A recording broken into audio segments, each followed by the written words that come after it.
గోవిందపల్లి దగ్గర టాలీ ఆటోల నుండి చెలరేగిన మంటలు. గురువారం వెంకటాపురం గ్రామానికి చెందిన వ్యవసాయ కూలీలు పనులు పూర్తి చేసుకుని తిరిగి వస్తుండగా గోవిందపల్లి వద్ద ఆటో ఫైర్ యాక్సిడెంట్ అవ్వడంతో మంటలు చెలరేగాయి. ఈ ప్రమాదంలో ఆటోలో 30 మంది ప్రయాణికులు ఉండగా ఆటోలో మంటలు అదుపు కాకపోవడంతో హైవే సిబ్బందితో కలిసి మంటలు ఆర్పేసే ప్రయత్నం చేశారు. విచిత్రం ఏంటంటే ఆటోలో నుండి మంటలు రాగానే డ్రైవర్ అక్కడి నుంచి పరారయ్యాడని వ్యవసాయ కూలీలు విచారం వ్యక్తం చేస్తున్నారు.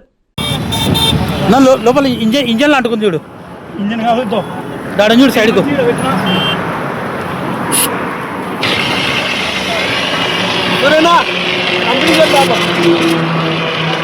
బ్యాటరీకి ఒకసారి కంపెనీ చెల్దామా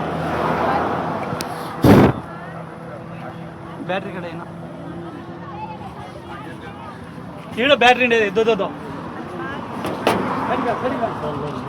మళ్ళీ బ్యాటరీ పీకచ్చు కదా కనెక్షన్ మంచి పీక